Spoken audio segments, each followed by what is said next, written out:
We not going home. All the chicken go to because we not going home.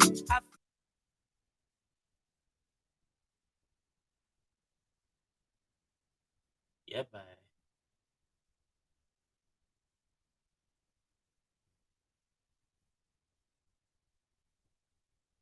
Yep, man.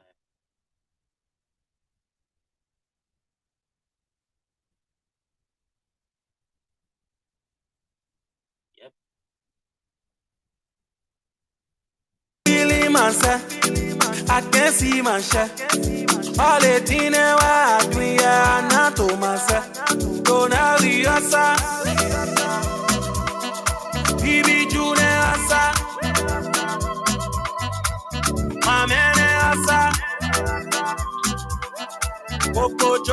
Ladies and gentlemen, we will be kicking off another episode of Unapologetic shortly. So as we prepare to kick it off, please share the link. Today, we outside. And once we get everything set up in studio, we will be ready to kick dust in our polo bush. So as you're on this feed, do me a favor. Go ahead and share the link, man. We ain't playing here. See that you the rocket. Somebody found the money, got me feeling. You tell the old man to please stop calling. We not having caffeine. We also told them. I'm telling you. All the chicken go to because we not going. This is your favorite show. Unapologetic. Let me tell you something, man. Today we're outside.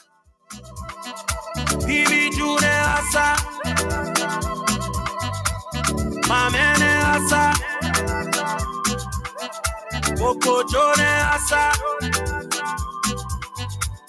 Mero, the answer. Bamba, the answer. Please don't waste my liquor. This town I made me wake up. They all at you like they fall. She give my friend, she whack my uncle. I said we outside now. We outside today. Share the link, man. Unapologetic is outside. And we're making it happen here today. So going live on Sky 107. And I'm telling you. We outside. So we outside. We outside. So now we outside. We outside now. We not going home. All the chicken go to because we not going home. I feel in myself. I can't see myself. All the things I do, yeah, not to myself. So now we outside. Baby, you the answer. My man, the answer. Coco Joe, the answer. Mero, the answer. Bamba, the answer. Somebody come outside.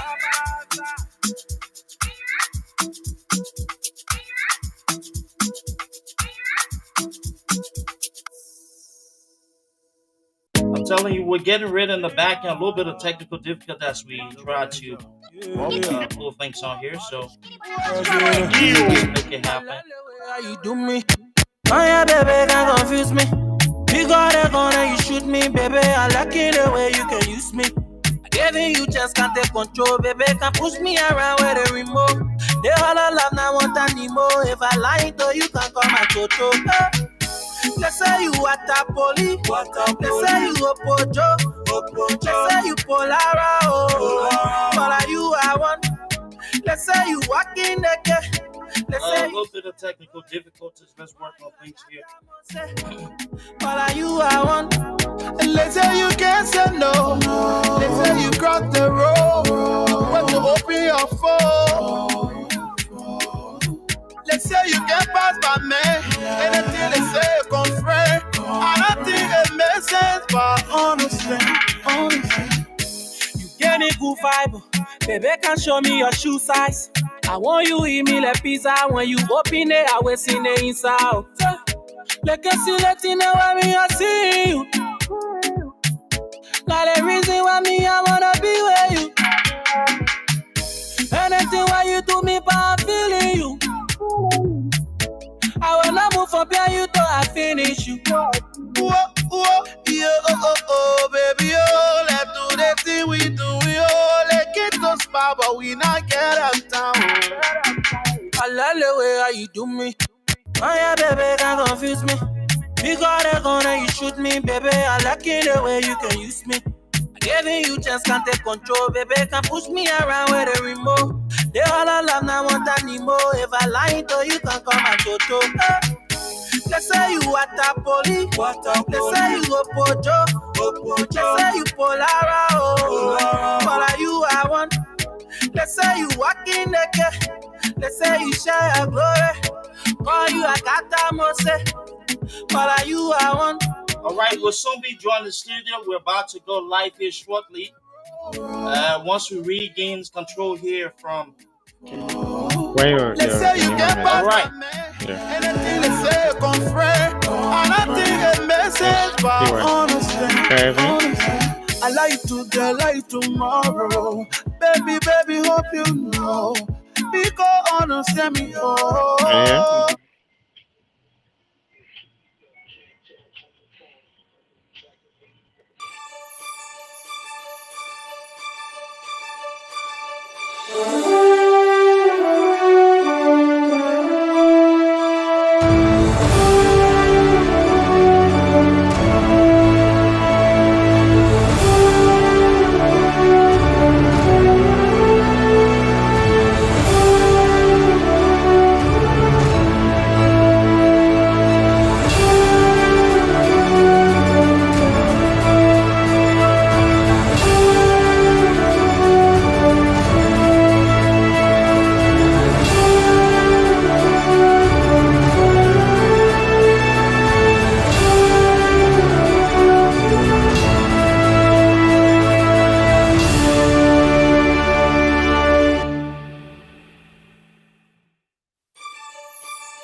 All right, so ladies and gentlemen, I want to welcome you to another, episode on Apologetic. We are actually about to switch shortly to studio, but until then, let's take a quick commercial break, and we will be right back. All day, Liberia this, Liberia that. Me back, I will not give up on Liberia. I will keep on talking and fighting hard to make Liberia a better place. I say, Flomo, what happened you talking all by yourself? Pajon, I am tired. I am tired of the people who can be saying Liberia can't change, so they finish giving up on Liberia. Liberia is all of our country, so we must come together and elect the best person to lead Liberia to a better place. So I am encouraging you and every other person to listen to the program Unapologetic on Sky FM 107.1 and Sky TV Channel 6 every first and last Saturday at 2 p.m. Liberian time and 10 a.m. American time. Join Duke and his team of panelists as they find ways to solve Liberia's problem. Thank you, Flomo. I'm on my way. Nah.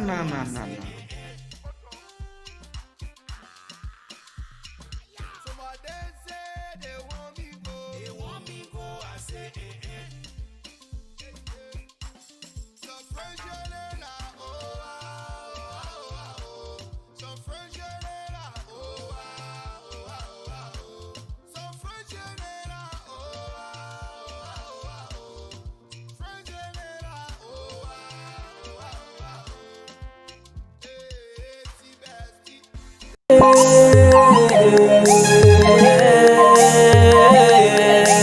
say wave your flag, wave it,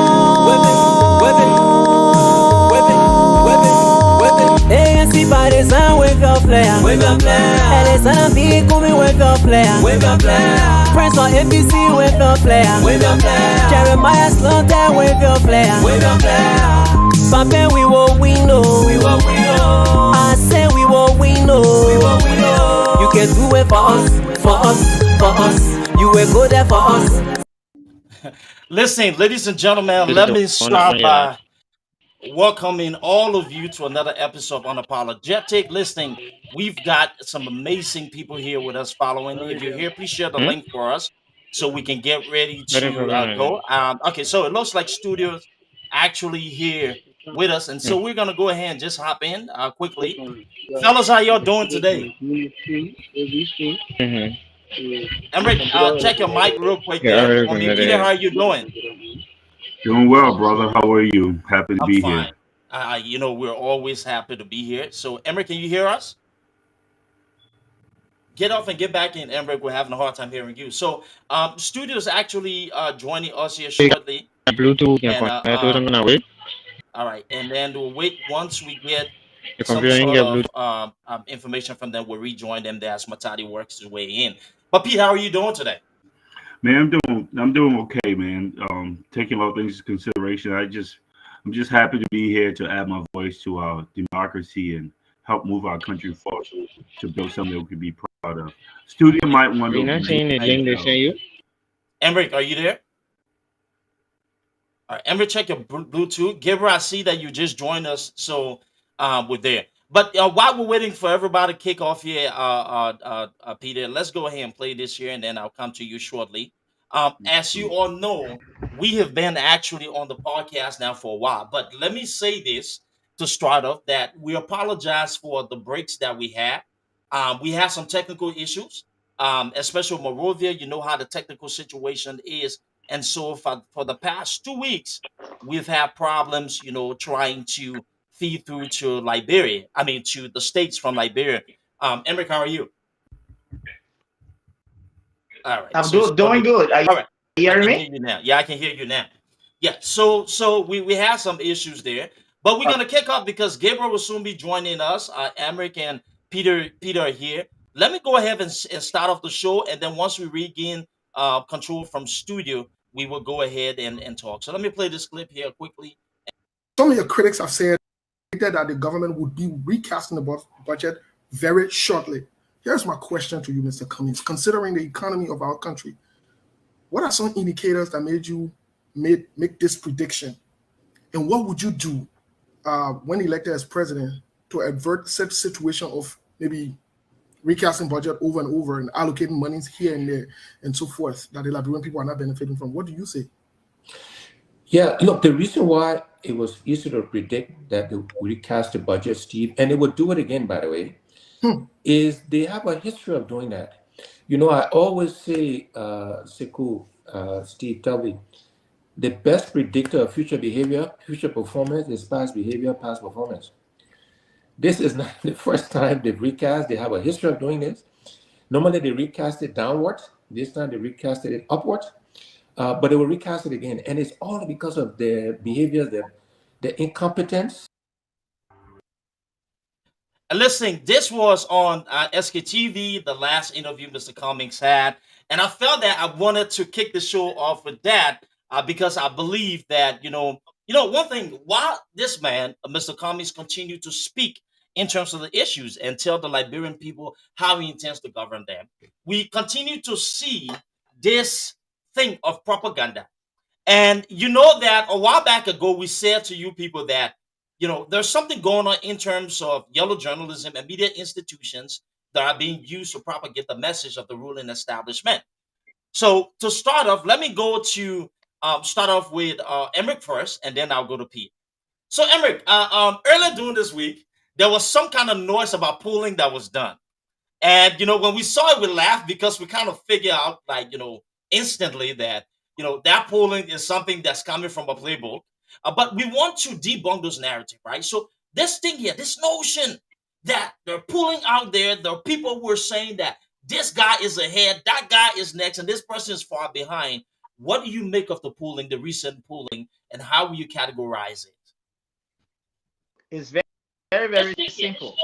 If you have have a hostile, if you have a hostile environment, I'm All having right, a studio, we're feedback. hearing your mic in Studio, you studio, gotta so mute the your. feedback. So if you want, you can. Okay, perfect. Go ahead. Yeah, I have a country. I think it's on now. All right. Yeah, so mute your mic, please, because the feedback is coming. We apologize for that. I'm hearing myself in the back, so it's coming through your system. Is it mute? All right, Emma, go ahead, please. If you have a country where the judiciary system is not working, right? You have a country that think they can make the whole environment, the polling system. We don't want to go deeper into the statistics of how polling should be done.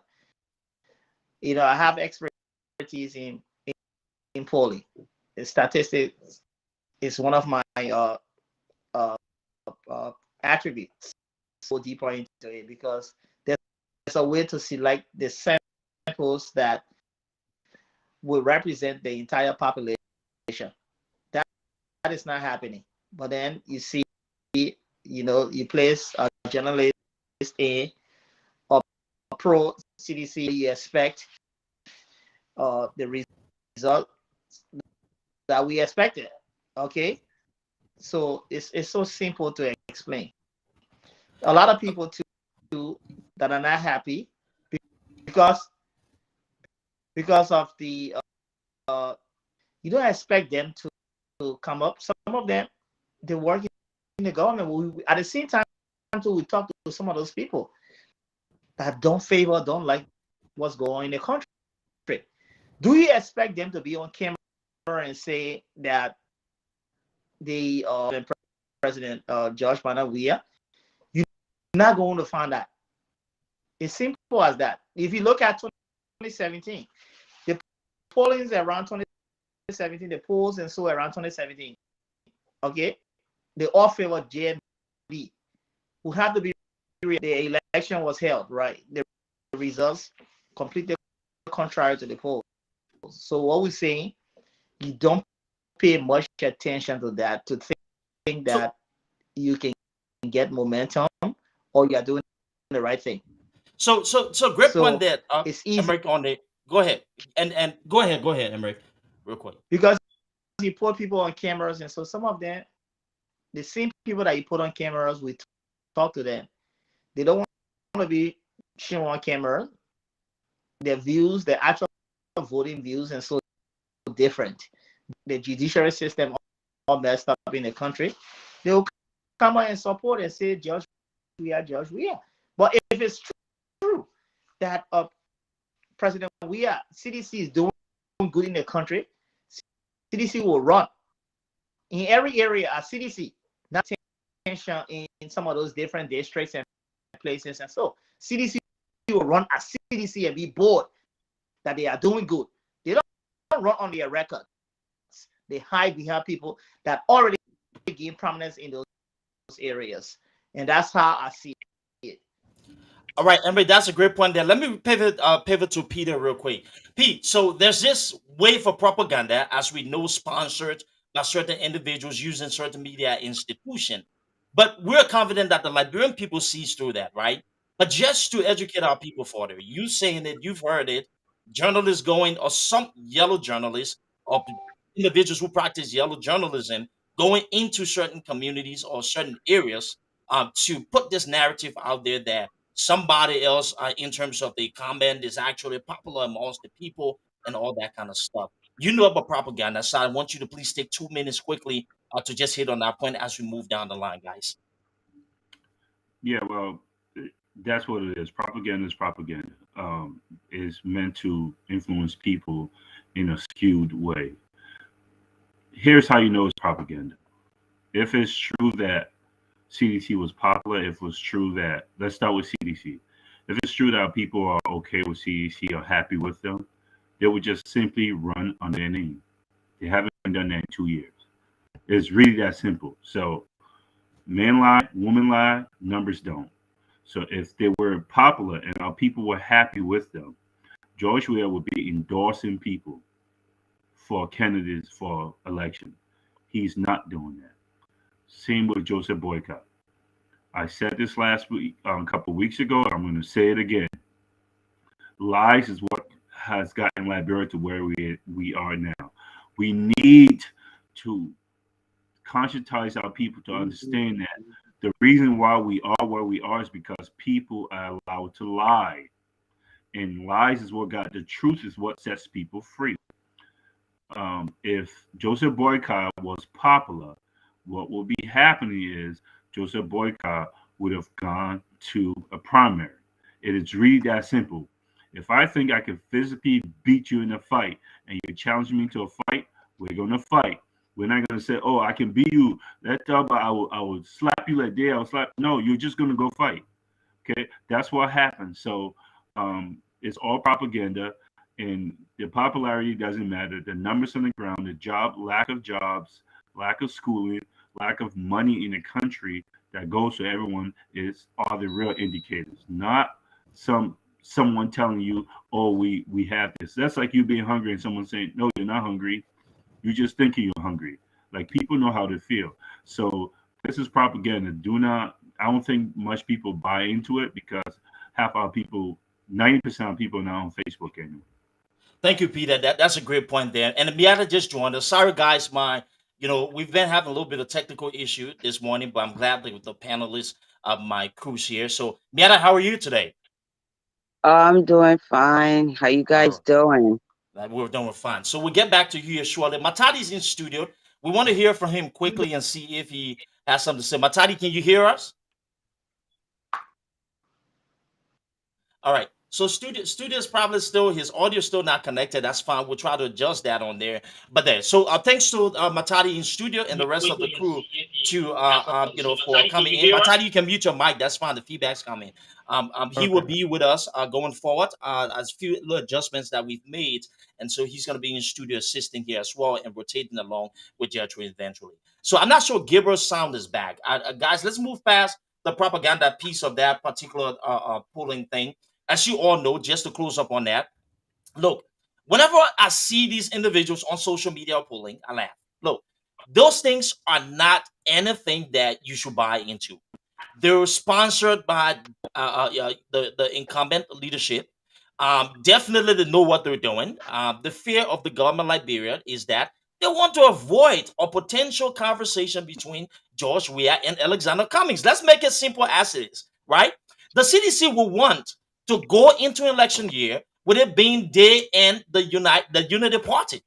That's what they want. Because clearly speaking, what is it that you're going to tell CDC with a Unity Party matchup? Absolutely nothing. Absolutely nothing. Because the people of Liberia, against their will, voted for George Weah because they were tired with some individuals within the Unity Party. Now, let me stay off that a little bit and move this a little further here as well.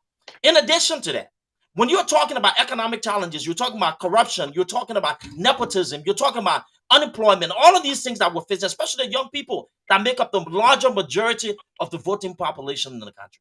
How many of these young people will tell you that the Unity Party is something they want to opt for of George Weah? So the incumbent don't want any conversation that has to do with CDC and the ANC or Mr. Cummings, because Mr. Cummings is the clean hands guy. Mr. Cummings is the only one who comes with the experience and the only one who can transform that economy as it is. But we'll move forward here to the second point, and I'll go to Peter. Guys, we'll take 2 minutes to go over this as well. Peter, we're going to a point wherein I believe there was a conversation about smartest people in politics. I want you to tell us, what is it that certain individuals are trying to communicate when they say that they're the smartest people in politics? When you see the things that are happening in Liberia, judging from all of the economic challenges that we face as a nation, leadership collapse, broken system, even some of those people being taxed or given the opportunity to serve in public roles. And today the record shows that they were unproductive. Is there any value to that conversation? What do you make of it? And what exactly should our people be focused on instead? Yeah, I think that the latter part of your question is probably what I really want to talk to. What our people should be focused on. Again, people telling people that they're the smartest people. These are the same people that ran the country before for 12 years. These are the people that Ellen tapped into, that made our people now this day think education does not matter and information does not matter. Right?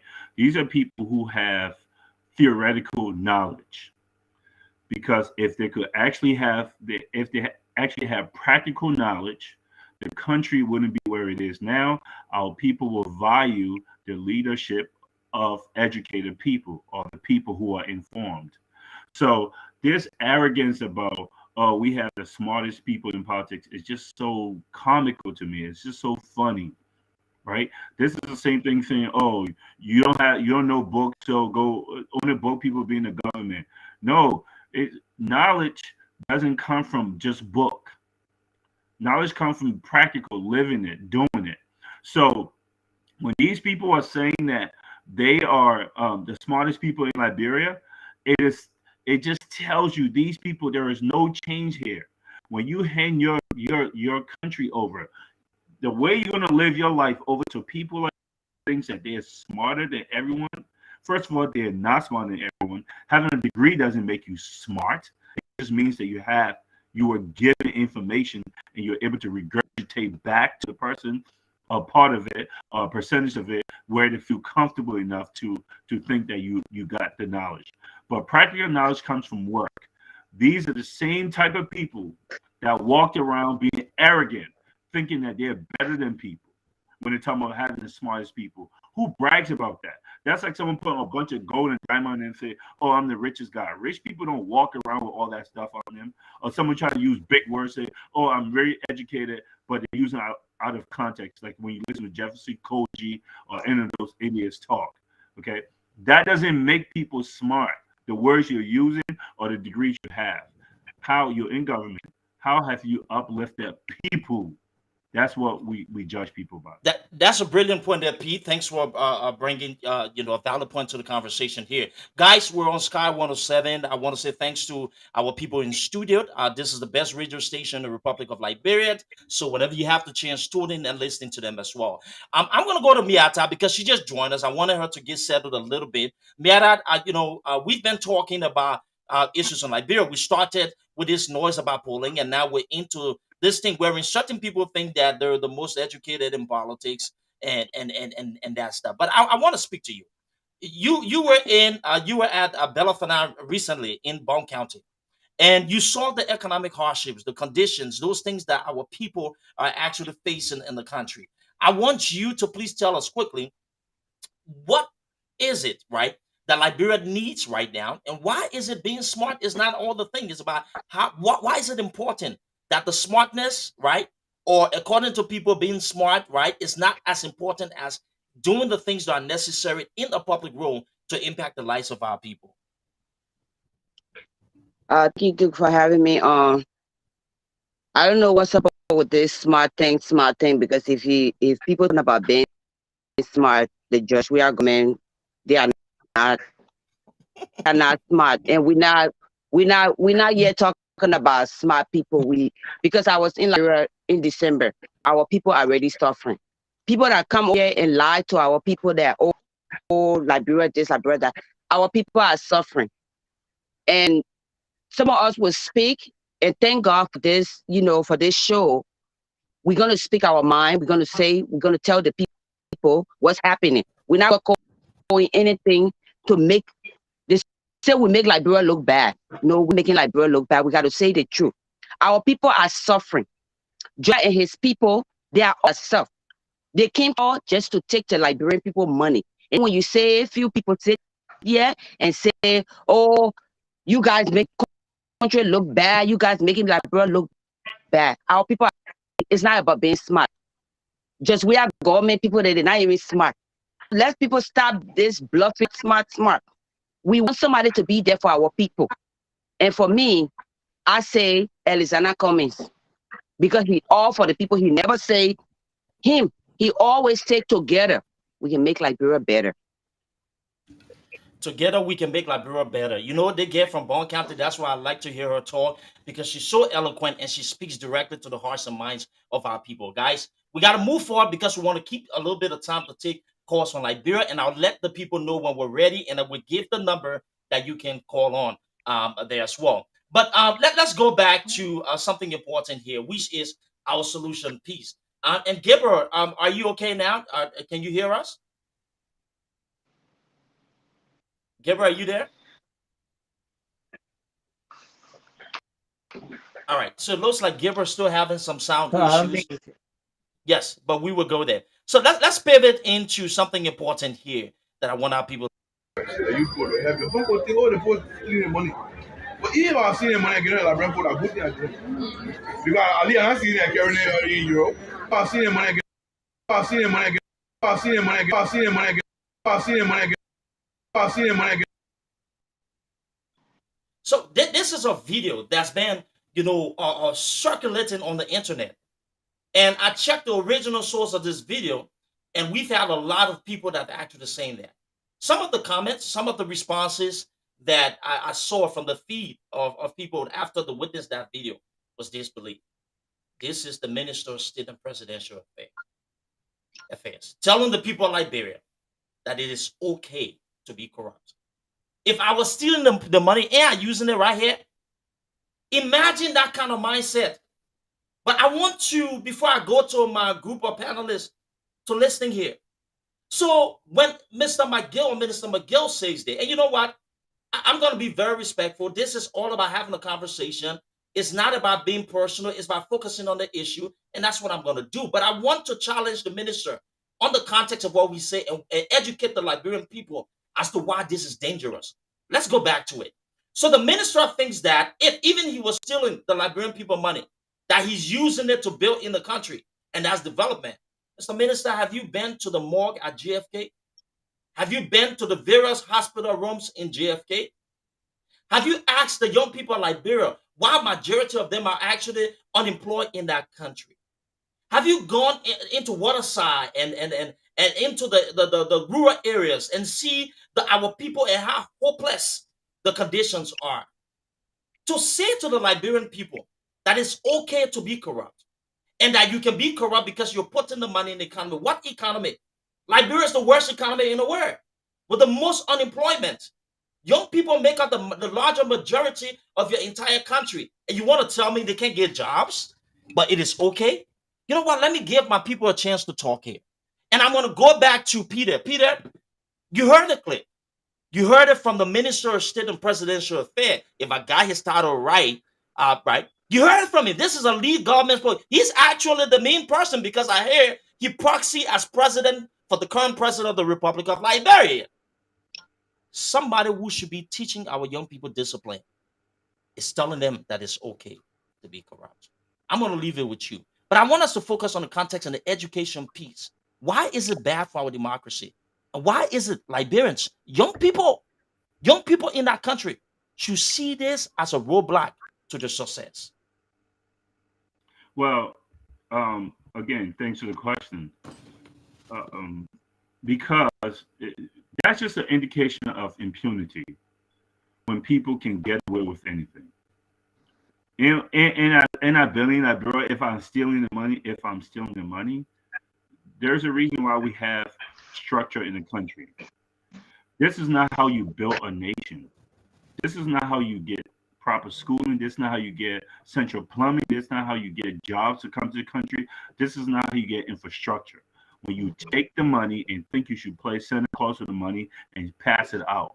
When you take the money and build homes with the money. When you take the money and think that money that does not belong to you. I've always used this analogy.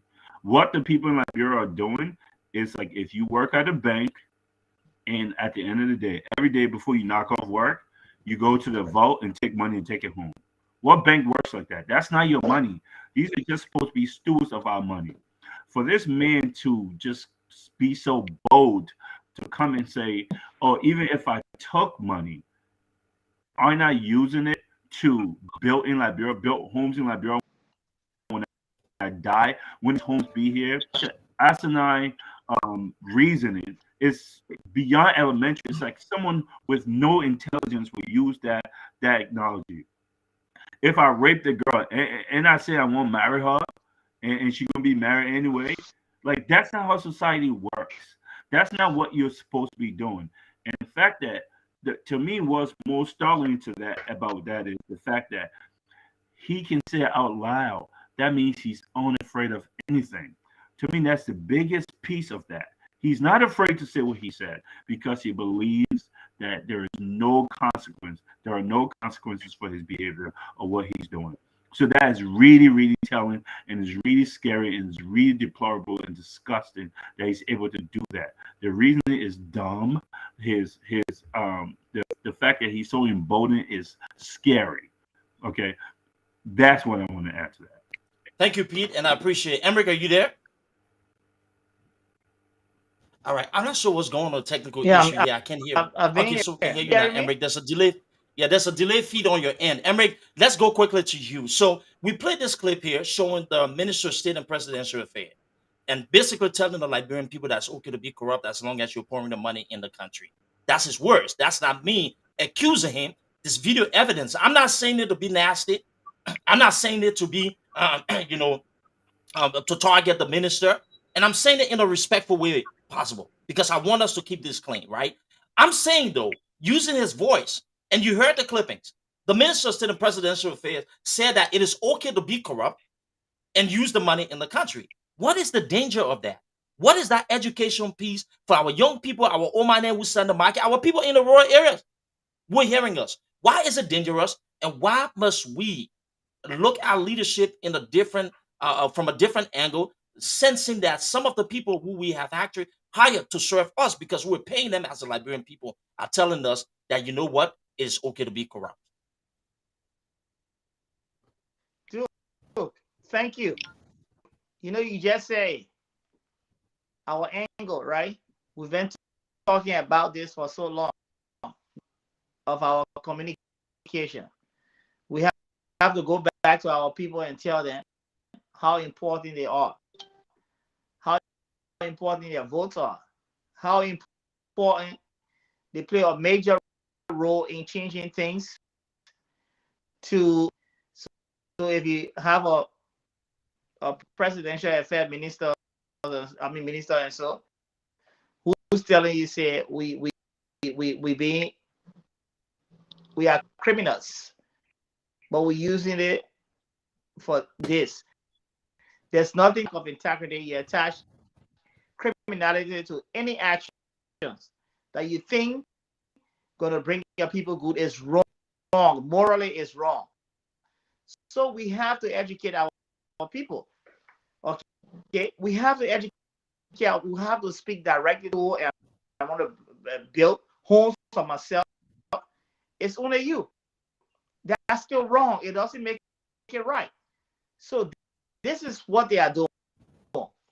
They see a whole group of people that I will not say that I don't know that those things are tied to them being underdeveloped, that don't know that those things are tied to to them not achieving or being prosperous. So them how those things are adversely impacting their progress, their growth. This is the role we have to play. And my guest spoke based on the society. He's talking to people, though his speech is directly undermining their progress, but they are still clapping because you see, this is where we are at this point in time. The ignorance of our people, the lack of education is shown why it's there. It's our duty now to pick up the cost and start to educate them. Go in every community where you all have had influences, and so to go to those communities and start to speak directly to the people. I will encourage you all to start to go to those places and start to speak directly because those people are connected to you all. Start to tell them worth. Educated.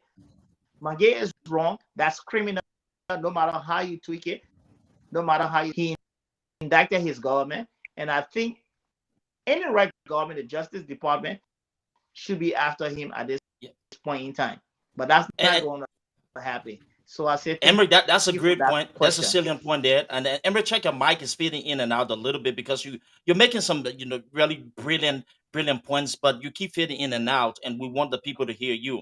But before I go to Miata, because I want you to speak to our people in Belafana. Hold on 1 second. Let's play this. When we call individuals who are public officials and we question it, look, I want you all to listen that it is okay. The Constitution of the Republic of Liberia allows us to challenge people in public office and to call them when they're doing wrong. If the current president, Nathaniel McGill, is actually endorsing corruption, right? We have to call it as it is. Yeah, the current president, we say that, and people look at me, why is he saying president? President McGill actually handles the most tax for the government of Liberia, because we know that the president of Liberia, anyway, we'll leave it there. But Miata, I want you to quickly listen to this, and let's go from there. You could have the phone thing all the post stealing money. But even I seen money again, like brand for a good thing. Even if I was stealing the money, that's not my word. The Constitution of Liberia tells me that as a citizen, you the citizen, when you hire people, because you are employers, know your strength. As citizens of the Republic of Liberia, you are employers of your government officials, meaning that they work for you. Some of you like to go sit down in people's office when you're already entrepreneurs. You own the government of Liberia, meaning that you instruct them, you tell them what to do. And when your employees are not performing, you hold them accountable. That's what your Constitution says. Know it. All power goes to the people, inherent in the people. That is your constitutional mandate. There's a reason why you go to vote. Because when you go in a polling station to go cast a vote, nobody's watching you. It's your secret. Your vote, your secret. But you know the exploitation that's been going on. We'll come back there. Miata, I want you, quickly, maybe 2 minutes. That thing here that the current president, aka Minister of State and Presidential Affairs, said that beating you. Because we have to know, our people in Bon County, the Oman, they need to understand why they think that beating. Because if you say corruption, okay, that means your pepper you sell in the market will become expensive. Then the people they can buy you. Because it take it away from your business, you're losing. You work all day, crowd a ball, you walk in that place, you're a crazy man all day. You can't find father outside of Ikobo.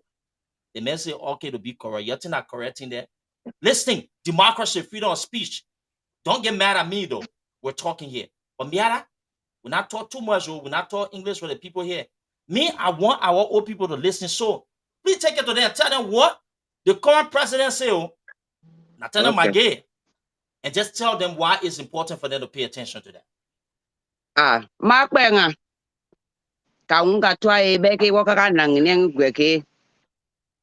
Kengaba, Nayunga Bangalunugapo. Bongane Lundunobanya. Aqua Brefane. Like broke up populi who popung. Nyamiera Galuning Capoy. Kaga no way toward another Dagaman Nataya Magi. Doran Nadaga Crack up beneath. Capreka aya kwara kakpene ka bongane luninga ga keka bagabai ngwai diga gabai ngwai age the perto bongande e brenga that door kaka woto ka blackboard ka ngela bo ka woto ka ngela bo brenga that door brenga the dia ka po du po ka da the luni diga ya kwa kakpene opon gomen jo we are gomen diga pai diga ya kwa kakpene kaka ngela bo kaka wola wo kak blackboard kaka lono no ka loning no we to den nai ka ya kwa kak bini ma bara ke ta hira mo nai diga pa bongane because to go bongane bla kutama po libra jinga de krepo na kutama e ka bongane ka ten po gomoti kwotu gomoti aka gomoti lo da ga bongane mama ba dewa da ga bongane mama ba ka kura poduka no dra popa dra yu akwa ka pene ga to dra ngai ka yenga loka ka di ne nga ka tanga ka yawe because ke election pong pai ka nokpo nwang ni dia ake ka ba pai ka yu akwa ka yu akwa ku pene ka mra ke ku na danya ma ke ga to ba ne o pom la ga jo Weah nui po ka po da jo Weah dra nga ya ga to ba ne ka yu akwa ka pene ka kula poduka an ka kula he election thing bang 2023 Guinea and who can knock one wrong in the jar. I get dig up by digger Yakwaka Penny. Digger Yakwaka Penny. Lemon, I got daughter, no prayer daughter, vote dog, mamma ba. Bong on the river, vote dog, mamma ba. Be cutting out to a post. Nyati, no percat. No need to percat, capo her to. That may capo her, capo her to kaka wood abo, kaka abo, kalundo, gang mera, kaluning capo. And no one got about my wife. Nyawo mweka ngai muka ngano mweka daga ma Elizana be Cummings ka voruga mama ba nyawo mweka ka braduka ka heye ka mama ka wotro ka tanga kwa ka wotro kwa du ang bang nei don nei pire ga don nei gebra ga don nei du no le ga che de so de hu ga de nya miera ga don nei ga poi miera dagena na ka de akwa po brefane ba bongane ka mama ka he ka wuroi ma. Miara, thank you so much. That's a great point. You know, this is why we love this woman on the show. So eloquent, knows how to communicate with people. My people, let me say this before we go to the next point, and then we will try to open the lines to take some calls here. Listen, you know, democracy is not about one individual, it's about all of us. Sometimes we would not all agree, but we have to respect one another because that's the value. Those are the foundations of democracy. That everybody will not be on board with you, but the people will have to speak. In Liberia, the people have to speak because they're feeling the problems. And you know what's even sad is that some radio media institutions have been engaged in for all the wrong reasons in pushing agendas that are just totally dishonest. You got the government-sponsored institution like Spoon Network. That's the new, ELBC for the government of Liberia. Pushing lies and deception to our people. Not fair and balanced. Intentionally misleading the people. Sending individuals out there to prey on the minds of our people. But mind you, look at the young man who conducted the interview. I don't say to look down on anybody. You are in a country where Liberia is the poorest country in the world. Economically speaking, even you are not finding your way. You wake up every day, there's injustice, massive corruption being admitted, economic inequality. But we take a mic that's not even worth 99 cents and put it in front of the mouths of our people who are struggling, who are probably ill, they're hungry, no jobs, nothing. And then we come and tell lies. And we think it is okay. But I want to say this before I move to this very vital piece, though. The $50, the $100, the temporary perks that you get in exchange, where is it going to take you? Because we all know the story of Jenkins Scott. Those were strong men for the Samuel Doe regime that people feared. But we know what happened. Life is variable. The way you treat people comes back to haunt you. When you treat the people that you're supposed to serve in a bad manner, trust me, the universe brings it back to you. People are suffering. And you know what? We say about the government, listen, let the government carry its burdens. But those of us who know the truth and should be speaking the truth, when we become key participants in pushing deception, in pushing lies down the throats of our people, guess what? We are equally responsible. We are equally responsible. Guys, I want to show you all this. And then when we get through this final point, we'll go to the phone lines and talk to our people. That because we bear certain title or we occupy certain space in government and you think that position has taken away from us our true identity. We want to officially announce to the world and the international community that what we fought for, we will not sit here as spectators and watch it come on an attack. But those friends who believe that nothing good can ever happen. Chucky Taylor Jr., what did you fight for? What exactly have you fought for? I mean, this is so disrespectful to the Liberian people. What have you fought for? You know who fought for something? The ordinary Liberian people. The old man who need to put her top on her head with the lapa underneath under the hat sun to go sell her cornbread or her shortbread. The young child, the children who should be in school but can't go to school because the parents can't afford it. But they're in the street selling bags of water. The AFL soldiers who's been injured, who are suffering in the battle, they can even get the fair compensation. You know who's actually fought for something? Those 250,000 Liberians who died during the Civil War. The victims of a civil war. Some of these women who are living today with children that they have to carry because they were impregnated by rebels, raped. You know who fought for something? Odell Sherman, Princess Cooper. Oh no, I'm not saying this and pulling something out of nowhere. I'm talking to my people. And you know what? I have no regrets. I live free. I'm not better than those who made the ultimate sacrifice. So I don't care. I will speak the truth. When you come and say that you fought for something and you challenge the people, look what happened. This was before those rebels, those domestic terrorists from CDC cop led by individuals who've been exploited with penicide brains, going after innocent students who were going and using the Constitution, freedom of speech, freedom to assemble. The Constitution of Liberia allows that. And after this year, you send people out there to beat them. But let's go into our final point before we pull here. I started that particular clippings for a reason.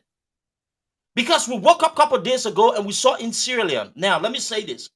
Regardless of how we feel about this government, regardless of how we feel about all of the things that's happening in the country, we must never turn our eyes to violence.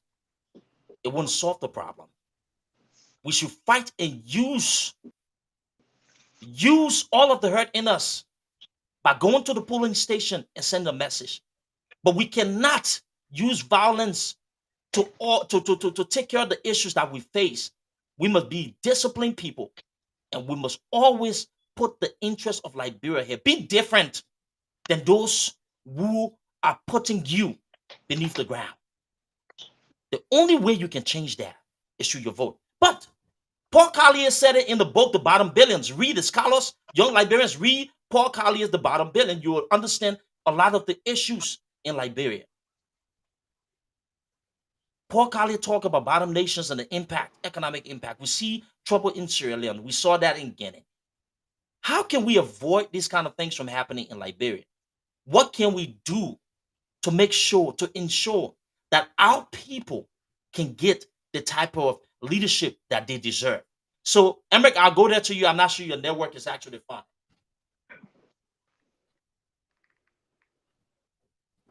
You there, Emmerich? Are you hearing me?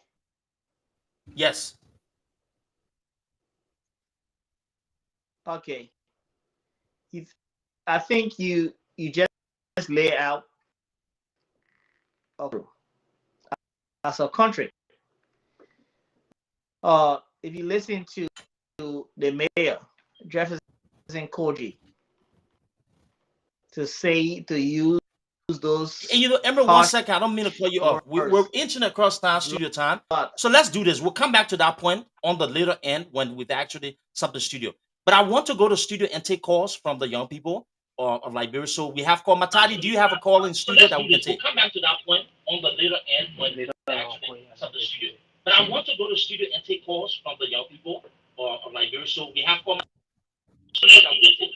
No, not a call. I want to make a point. All right, go ahead and make a point real quick, Matadi. Okay. Here. All right. Okay, this is William Matadi, and I want to say thank you for having me on the show today. I'm here speaking on behalf of the young people of Liberia. Uh, on what the Minister of State of for Presidential Affairs, Nathaniel McGill, said. Well, he was just like justifying his claim. So I want to ask a question to this minister. Imagine that you build your beautiful house for your girlfriend in Marshall, very beautiful on the beach, and that's a house only for you and your girlfriend. How is it beneficial to the Liberian people? How is it going to benefit the young people of our time? Imagine a Jefferson Coachee saying that they fought for something and he won't allow anyone to come and disrupt that. Nobody's disrupting it, I believe. I believe so. But I want to say that you are here justifying that even if you steal the Liberian people money, you billionaire here. But the issue about it is that those beautiful buildings or whatever you are building, they are for your families. They are for you. If you die, they will say this building belong to Minister McGill. It doesn't belong to me, William Machadi. No, it don't. So there is no way that I'm going to go to that building and say, okay, this is our minister building or he building with our government money, and let me go and take whatever I want to take. No, the law will hold me responsible. So if Liberia was a serious country by now, I guess for sure the minister should be somewhere, should be audited or should be questioned. But because our society is not free, our justice system is just the way it is. We don't have, any safety here. We don't have anything for the young people. Today I had a practice ground. I had a practice session on the park at the Invisible Park, and I went to train with my fellow young people. And I just went and sat down in the cube, not saying anything. But I heard a lot of young people talking. They want to leave this country. They want to travel. They want to, they want opportunities, but they are not getting it. And then why other people are taking everything for themselves? It's not fair. It's absolutely not fair. So it all boils down to Liberian people doing the right thing in 2023. I tell you for sure, I do not value individual. I value Liberia. That's one thing I say about anything. So I want for every young person in this country, if you are making your choice, make your choice rightly so that we can put Liberia first and we can leave this mess. Our country is seriously, seriously in a mess. If we continue like this, no. Imagine that 2017 you were opposition, and then as an opposition young person, from 2017, add 6 years on your age, you don't have job. You are not probably going to a proper school. You're struggling. Then imagine another 12 years again. What will happen to you? Anyway, I'll just stop there and let's just continue. Thank you. That's a brilliant point, young man. And your voices, all of you, your voices must be heard. So let's go back since we don't have calls right now out there. But let's go back quickly to Emmerich, as I stated, and we can do about 2 minutes or so, 1 minute, 2 minutes. So, and my time, if you get a call, just let us know. We'll feed it through as well. But Emmerich, we're back to that. We saw Chucky Tiller Jr. And I believe he's coming to Peter's state. I would like to hear. This is the fun part. I want to hear Peter's response to that. But Emma, quickly, let's use 1 minute, 2 minutes quickly because we're running it, right? And I want you to have a say on that aspect of the video. But you see, Duke, the good part about it, right? Matadi is a young man who is in Liberia. I don't. These are the people that we need to listen to. These are the people that are directly confronted with the issues that we have in Liberia today. We are concerned, we are supportive, but these are the people who need to listen to. So I don't need to add anything much to that thing up, and I respect his views. I think he understands the issues that are going on in the country. All right, thank you. Matadi, you wanted to say something?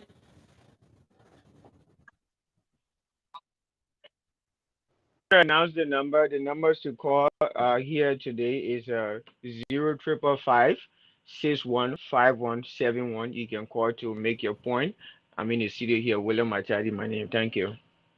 Appreciate it. Thank you.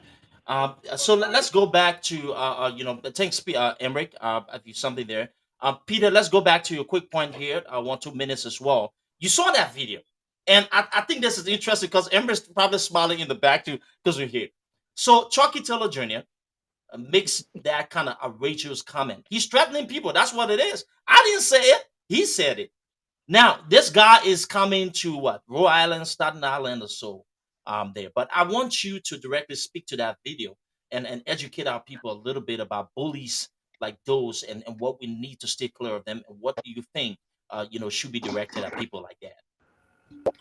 So again, thanks for bringing that point up. But yeah, he is. We have a we have a call. We have a call here. Can I take it? Go ahead and take that call.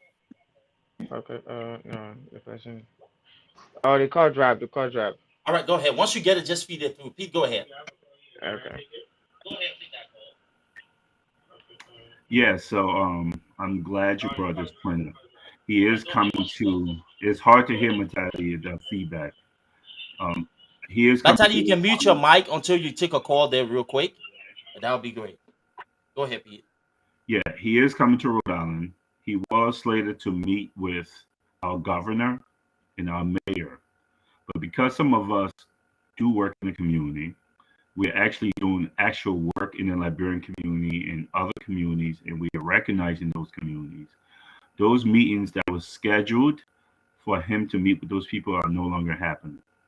And not only that, there are going to be a few of us out there to let this bully, this weakling, this nobody to society, adds no value to society, may know that he is not welcome. He's not going to use this opportunity to take pictures to go back to Liberia and show that he's connected in the United States in some way, shape, or form. No, there was somebody, a person of power here, person in the government who invited you, not the Liberian community, not people who knows what's going on. And that message is going to be sent loud and clearly that, first of all, the person you thought had all this power does not. That's why you're not meeting with any officials, government officials, as they have scheduled for you in the Liberian community, because that person does not speak for the Liberian community, because that person does not represent the Liberian community when it comes to this aspect. So yes, his meeting has been canceled, and we're going to go and show this bully what it is like to live in a free society, in a society built on the Enlightenment values of people like Thomas Paine and George Washington, and in a country that has structure and the rule of law. And we're going to protest him and tell this uneducated tyrant that he's only powerful in Morovia, not here. So that's going to be interesting to watch and funny to watch as we call him to the carpet and tell him you do not get to bully students because you have some rusty guns and some armies, and those people don't have the same thing. You don't get to be a small-minded person and say we fought for something. You fought for nothing. You don't have any more ownership of Liberia than anybody else. You don't, because you're in the government. You do not. And he's going to hear that message loud and clearly in his face, and we'll see how that goes. Since he says, oh, he's going to show blood and flesh and then come and challenge me, we'll see who. I would like you to lock me and you in the room since you're so tough. Don't use your army. You're going to be in Rhode Island. We're going to be in your face. You can guess the people leave the room, and then you can show me how much of a bully you are. Okay? That guy's disgusting. He's a bully. He's weak. And he only does it because he can get away with it. So today, we're going to see when someone comes in your face, how you're going to handle that since you're so tough. Welcome to America. Welcome to Rhode Island. Listen, when Pete says that, take it. Peter is actually an influential member of that community. And so when he speaks, we're listening because I know the toughness that he carries. Look, Rhode Island is not the place to carry, the low, side talk politics, because those guys, those Liberians, they're pretty direct there. I'm telling you, we don't play those games, right? And they will be unapologetic. So Matadi, let's see if you have any calls. If not, if you're in the US and you want to dial, you can call me on 443-226-2319. We need people to call in from Liberia 0555-61-5171. And if we go ahead and get a call, we'll feed it through here as well. So, great conversation, gentlemen. And let's move into the Mr. Cummings piece. We've heard about all of those things. Let's focus on, the solution piece. corruption's been one of the things that Mr. Cummings spoke against, right? And he talked about how he was strengthening our different accountability sector to hold people accountable. And he said, yes, I mean, the systems in place will go after, to investigate accusations of corruption. But he said, you know what? I don't want to take pay as president. He's not going to take a salary as president. Instead, direct the money that you have allotted, right, or allocated for the presidency, and redirect it into those sectors of government that are responsible for tracking corruption and making sure we're recouping the Liberian people money but holding people accountable. To me, that's intentional leadership. But I want to pivot to Miata before going to the guys there. Miata, what do you make of Mr. Cummings, and how do you think that he can or he will be able to fix the issue of corruption or be Quick, really Duke. different Hello, in we got terms a of call in leadership? studio here. Hello. All right, Matadi, go ahead. Yeah, we got a call in studio. Hello. You can feed it through. Hello.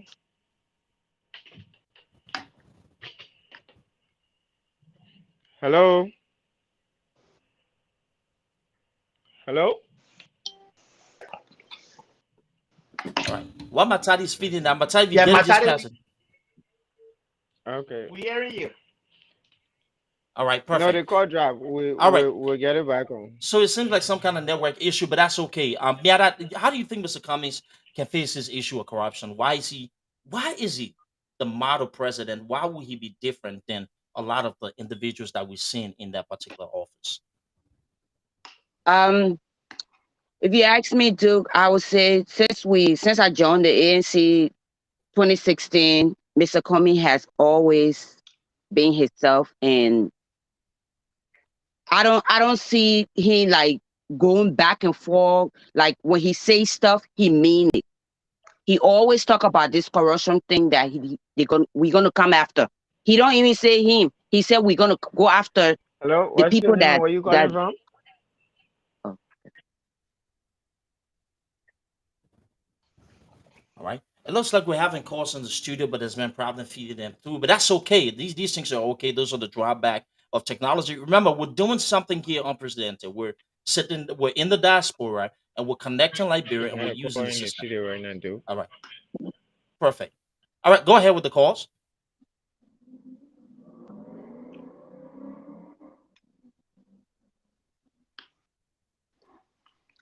All right. So it looks like there, but Miata, go ahead quickly, please. And Matadi, once you get a call, just let us know, and then we will with something there. Okay. I'll go ahead, Miata.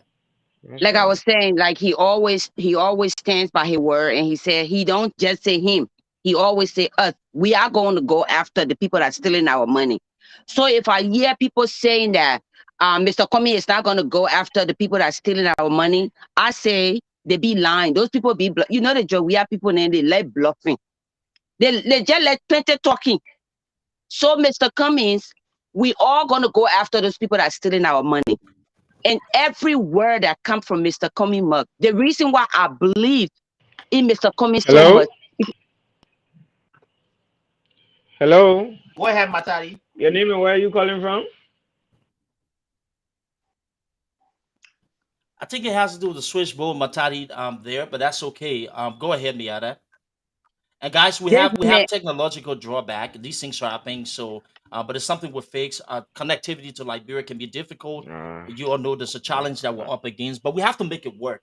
And that's what we do. Mr. Cummings had always stood by his words since 2016. Now we're in 2022. So people that don't believe in other people when they say stuff, they keep saying, "Oh, he's just talking because he wants the Liberian people to vote for him." I said they need to check themselves. They need to open their eyes, their big brown eyes, and see that this man have not backed down from his word. We're gonna go after those people that are stealing our money. So let us just get ready. You hear me? And I say, Mr. Cummings is the man for the job. He's the man for the job. So thank All you, right. Duke. Thank you. Matadi, mute your phone until you have a call, please, because feedback's coming through and we have to go there. But that's a great point. And that's what some of the things we talk. When we talk about intentional leadership, we talk about how, the person that we entrust with leadership in that country, right? will be able to make decisions to be able to take it head on. I think one of the missed opportunities of the Weah administration was to look at this rice market thing, right, and this continue a problem of. Okay, make your point, please, sir.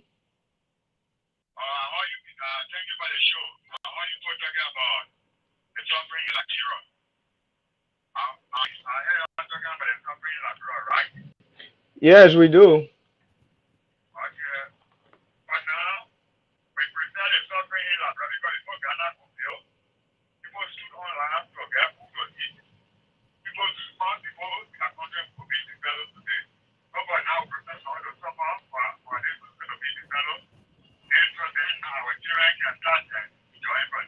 So, sir, are you saying you prefer that the government officials be stealing the money and they be taking it for themselves? Is that what you're saying?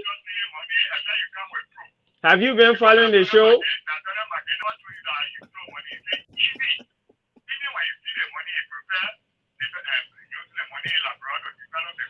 All right, thank you, sir. Thank you for making your point. Thank you. I love those calls. Here's why. Because it gives us opportunity to educate our people. Ladies and gentlemen, young people of Liberia, you don't want to be like that caller. Let me tell you why. He said his children. Somebody who cares about the children will not want to accept corruption. Somebody who cares about their children will understand that there's no future for his children. Why? There's unemployment, massive unemployment. The numbers are there. Is Liberia a better country now? Statistically speaking, what do we use? We use metrics. Since 2017, after the current administration took over, Liberia economically is worse than what it inherited. So those are people what we call paid spokesperson for regime, right? They only want to say things because the mouths are being fed by people who are equally corrupt. But I like it because it's a teaching moment for our young people. Don't be like that caller. Matadi, go ahead. All right. Well, I got a call here. So, caller, how are you? Hey, Duke, how are you? This is Alfred Kunoa, and I'm calling from Waterloo, Iowa. Hey, Alfred, how are you? Can you hear Alfred? Go ahead, Alfred. Thank you so much. I've been following the program this morning, and I hope after I dropped the call, I request that you send me the link to join the conversation in the not too distant future as we discuss the country Liberia. I think following the show, but I like to say this. I've been one of these young persons who have been very frustrated with regards to our political structure in Liberia. And because of that frustration, I've been on the fence watching to see who can be this robust person that will come and put country for it. And I've convinced myself after listening to his agenda for the country. I think Mr. Cummings is better put to lead this country to a trajectory that we have long been waiting for. But let me just back down a little bit to talk about some of the issues that we are commonly confronted with. When Georgia came to power in 2017, Georgia, they want to us anything that he would do for the country. The CDC-led government did not give us no agenda. The PAPD is pure academic. It's just on paper. It's not practical. In fact, the PAPD is a conglomeration of the poverty reduction strategy that everything rejected, and some of the UN charter. Some of the things that is in the UN charter, they put together the quality document that they were coming to implement. Since 2017, this government has now had one quarterly report to tell that people the agenda for which they were talking about achieve opportunity that they have achieved. 5 years down the line, we still have high mortality rate in the country. You still have people dying mysteriously. You have professionals who are very pleased people are doing this. Professionals are dying without no redress, without no justice. That is peacefully. Then you have a de facto prime minister who will come and tell our people, who will look at the disadvantage about the qualification of our people and tell them, say, he will see the money there, or using it yet. In a society that's very serious, that man should be resigning by now. He should be resigning. The president should be suspending him if the president was very serious. But the president is not serious. This is a man who declares his asset behind the horse. when they ask him, he said, if he declared Africa to protect his children. This is Joshua for you. This is the same Joshua. We give it UN, they put big lockdown, we went back. People asking for war plan, he said, wait now, you want development or you want war plan, which one you want? When they put president, he said, we are all countries. So I want to press that against somebody. This is Joshua for you. This is a man in a period of 18 months, he paid back almost 25 billion in his country. This is a man in less than 2 years. The national resident asked to go and talk about it because he has to see there. The national resident asked to talk about in there. He not get a place when we people for all the 8 million of Google in the one hour of the place. But in less than 18 months, we're not the Chicago today. So George Weah is the commander in chief of corruption. So you don't have the moral backbone to prosecute anybody. Thank you, caller. Let's go ahead and wrap it up real quick. Yeah. So to just conclude, I would love for you to send me the link so that I can really have time to come on the show. But we can also let and discuss the way forward for Liberia and how we can project Mr. Cummings to the people of Liberia. Thank you for your contribution. I appreciate it there as well. So that was a call from this guy, and I'm telling you, those are the things that people should say. So here's the thing, right? We had one caller saying something else, and then we have another caller, right, who's a young man saying, completely. And I think that, this critical lesson to take away from here is this. The future of Liberia is all about the young people. The young people must determine the future. Some of these people who are older will come and say whatever it is, but look at your future and look at what you want out of leadership for you to make the right decision. All right, perfect. So now there was something there. Matadia, are you still there?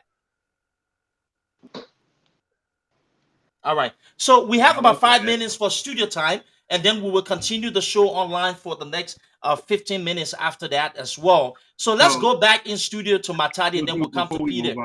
All right. Go ahead. Go ahead, Peter. Quickly add something. That caller who called earlier, you could tell that person hasn't been listening to the show. Someone probably called him and say, people didn't tell him about how things high in Liberia. Y'all got to tell him about things high in Liberia, right? That was not even the topic. Your name and where are you calling from? Okay, make your point, please, sir.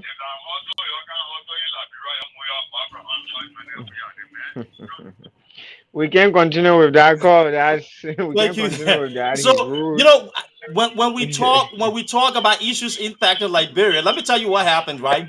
So CDC's got this call group. What they do is that they sit on they're listening to radio stations that's actually speaking the truth. And then they go ahead and send them data on the phone and have them calling. But I want you to pay attention. The two person that's called pro-CDC supporter, they're probably early in the 50s, 40s, 50s or so. This is not age discrimination. But I want you to think about it, right? Sounds like a typical worshiper. Sounds like somebody who wants to preach the gospel. But we know the truth, the things that are impacting our people. Peter, go ahead and say your point and let's wrap studio off for us or something there, please. Yeah, let me land my point. So go ahead. It was just buffering what you were saying, Duke. Go ahead. These are people who you can tell he hasn't listened to the show. And these are enablers, right? These are people who have provided covers for people like McGill and the George Weah and the people from Ellen government. These are the type of people who have kept our country so poor, right? These people, that guy did not listen to the show, He does not care what the facts are. All this guy care about is someone called him and said, call this show to tell them, government, let's suffer. Who says let's suffer to their family? You're a disgrace, bro. You're a disgrace. And you know you're a disgrace. So you suffer. Speak for yourself and your house. Okay, y'all go suffer. The rest of our people won't. My family is there. I'm there. It's my home. Those are my family members. Those are my loved ones. They're not going to suffer because you want to go worship some idiot you call president. Okay, you suffer on your own. And pray, let me finally take control to Liberia so we can close up. But before Matadi goes, let me say this. My people listening, anybody who tells you that they're good with suffering, that you know there's something wrong with that person. But the good thing here is, though, I tell people the silent voters, Liberians don't talk often, but they're listening and they learn. They know the pain, the suffering. So Matadi, go ahead and wrap it up for us in studio as we continue on the online. Then we'll take a call that just came in as well. So go ahead and talk, Matadi. All right. Thank you for the opportunity. And to that, not even a young man, but I believe he's an old man who just scored and making his point, saying that he's okay with suffering. That's insane, you know. Can you imagine someone saying that? It baffles me, you know. I laughing in the studio like hell. But anyway, what I want to say here to every young person is that, like I previously said, you have to put Liberia first. No matter what happens, you have to put Liberia first. You know, we are in a state where we the young people, if we do not stand up this time around, we are going to feel it the worst, like I've always said. So I'm encouraging every young person in the Republic of Liberia to see reasons to vote Mr. Cummings come 2023. It's not about any other thing, politics or whatever, but I believe that Mr. Cummings is competent enough. This man has the technical know-how to lead this country to the better path we all want.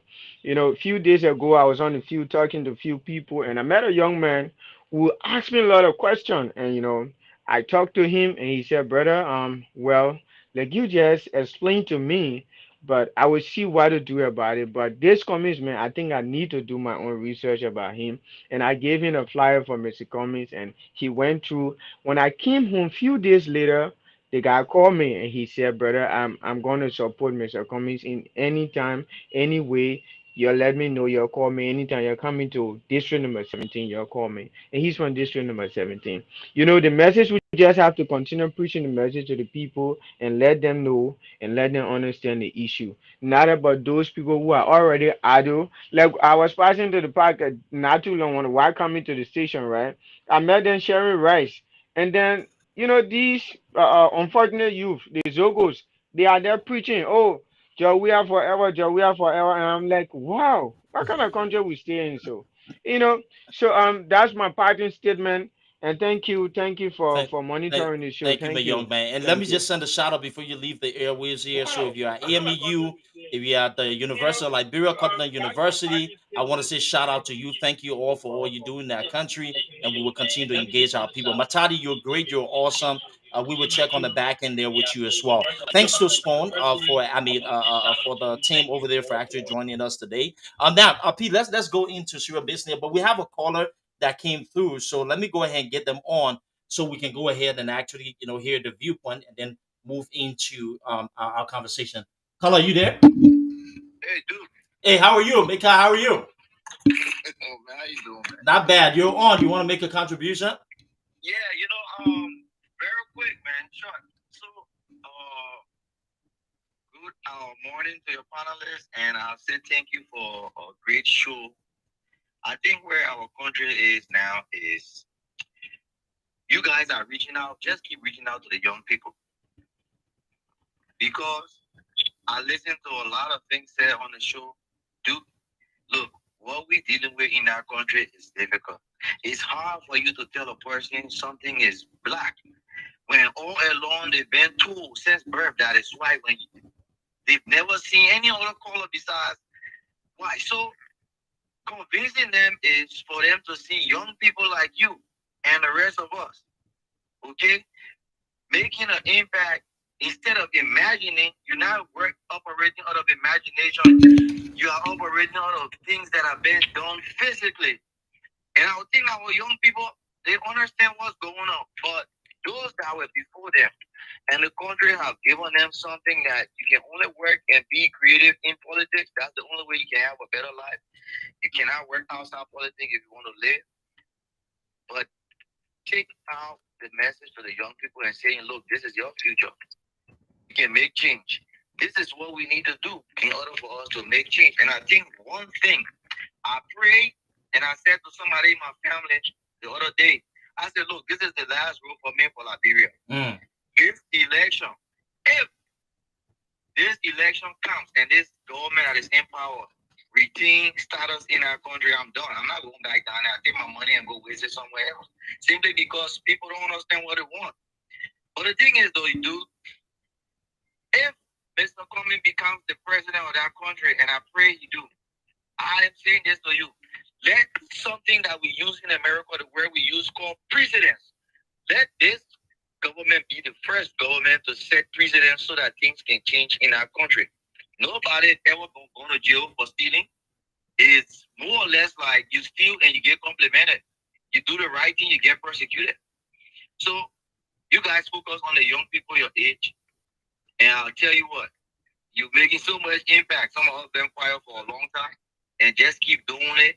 Those that will come and say negative things are the ones you need to go after because they need redemption. That's a great point. Okay. They're hurting and they are in denial and they need redemption. So encourage them to come back and talk more. Absolutely. Okay, so thank you so much. And hey, some of us are paying attention. We're still watching. Thank you. I appreciate it. Thank you, Ricard. Thanks for the contribution, and we'll follow up later. All right. So, great points, Pete and Beata. Let's go back. So we had a little thing on radio there, and you know what? We had a good mix of people with different viewpoints, right? And that's the beauty of it. So, Miata, let's go to you here and talk. We said a lot of different things here today, but I want to pivot to Mr. Cummings as well, right? You see some of the challenges that we have to face in terms of a section of our people who actually need to understand things from a different angle, right? What do you think, or how do you think that the leadership of Mr. Cummings can actually help, rescue our people from that kind of mindset, right? And it could either be through the education piece, the cultural piece. What is it is that you think they need the most, or do you just think that just only a session of certain people and there's optimism for young people in that country? Duke, I think I want to keep speaking to my people in Pele, though. Go ahead. They need it. They do. need They it. do. So, They do. Okay, Mark nga nyaga ngo pango pugapo. No da ng ma Mr. Coming, daga ma Elizana coming. Ka no we ga won na wo. Ngo gomati ng pai. President nga ba keng. E ga hala hu mo ma wala hu. Elizana coming ba ka president la bro mama ba. Kunwa nga pa de ga ne ka ya na ta ya ma ga to de ba ne ga apa perto ya ga development ga bonga ne bere nga mo ga va ka po tan ni de po ga ka nui de po de bo po no ne ba ga ma afri de bo de ka ngoma bere va ga po Mr. Cummings Elizana committee aba ka president ko ga dia me de kre aba gbede ke a muka age aga president ga hala ku nya to no lo chi ku kre po ku pon geba kwa zeno kutiga gewa age library era ngo barake ka ta nga barne ka nunu nga ka nu pro nga ka niaka Liberia gwinga da mula resources ka Liberia pon aya o ga ku yenga go ga ku yenga chima ga ku yenga ka nwana diga jena diga gwa diga de niaka la iho po ten po iho po na namu Mesa komi aga ja Liberia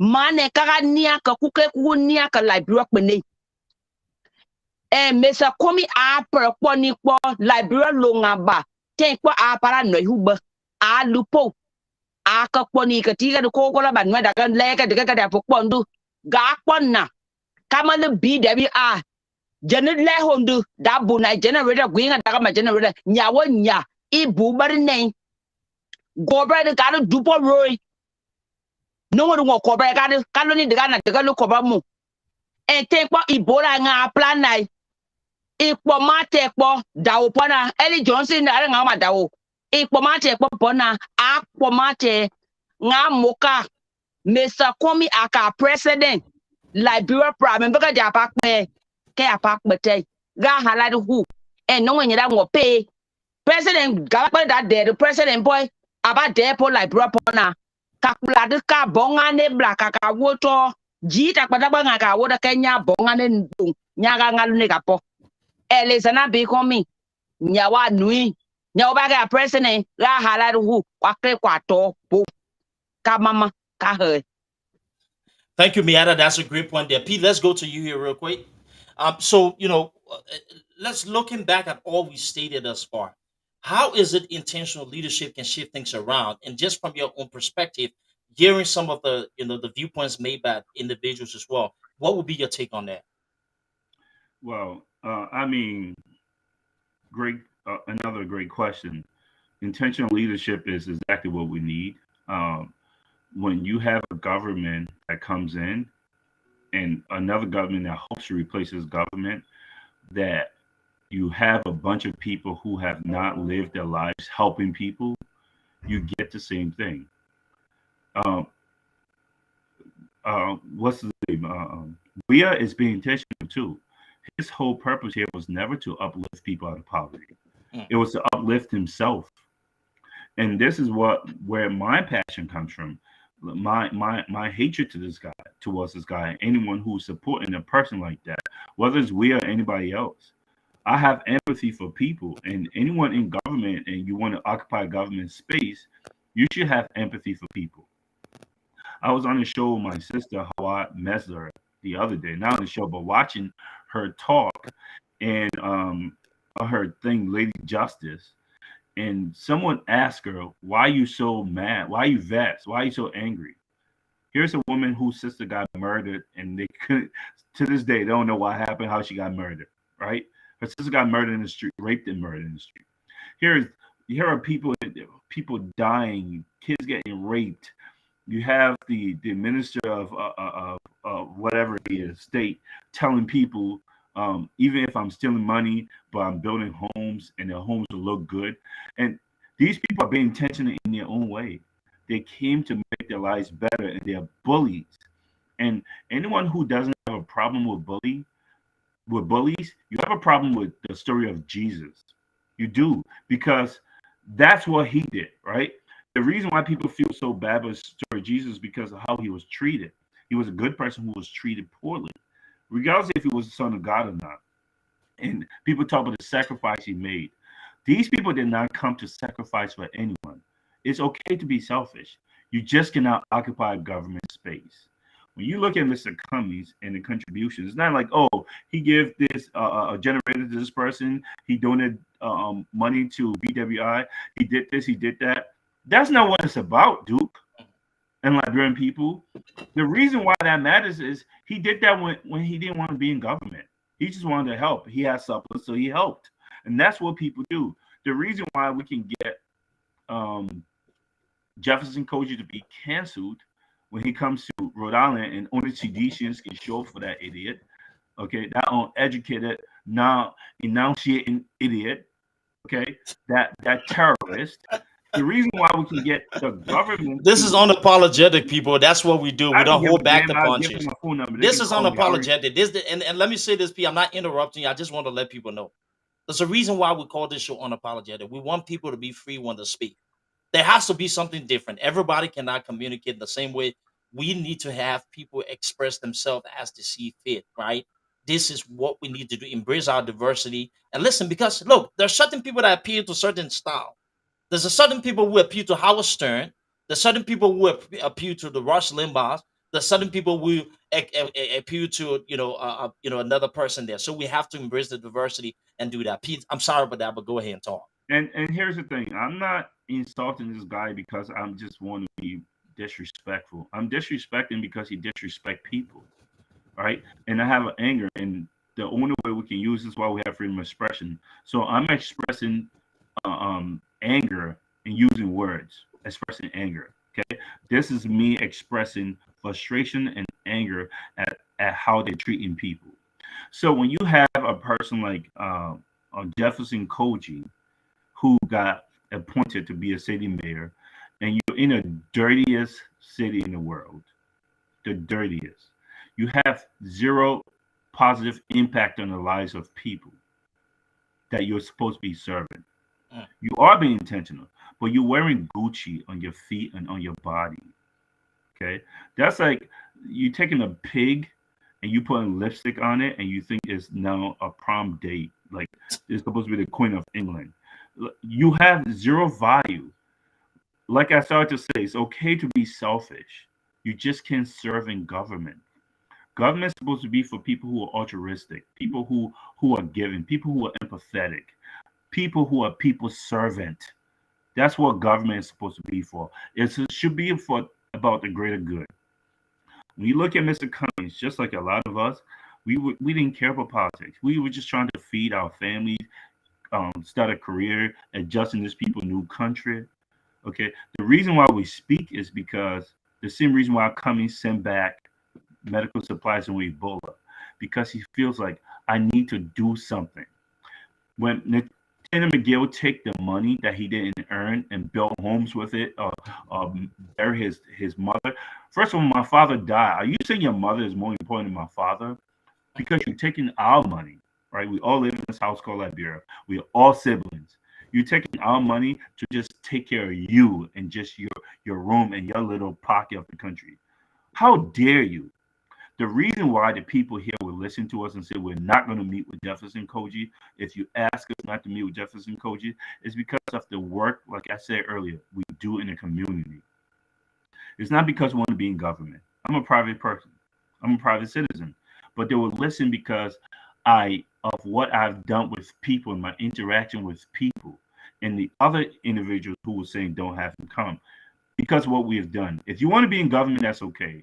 We have to see a past history of you having empathy, you being altruistic, you giving to people, you caring about the well-being of people. This is where the road diverges with the other people who wants we to be gone. How have you spent your life trying to serve people, not having people serve you or be a big shot? This is where my anger comes from. Jefferson Koji, the fact that he can create a militia group, a terrorist organization, is similar to Nathan McGill coming on live and saying, even if I steal the money, so what? Jefferson Koji said, I'm going to stop every protest there is. What are you going to do about it? And we're going to beat it with blood. I want to see if you're tougher. Jefferson Koji, are you a heavyweight champion of the world? Like, what makes you tough? What makes you tough? We can prove the toughness real quick. Take all the guns. Don't do it in Liberia. You're in America now. We can find a boxing ring. We can find a room. We can find a parking lot. And you can show people how tough you are. Like, we can prove it today that you're tough.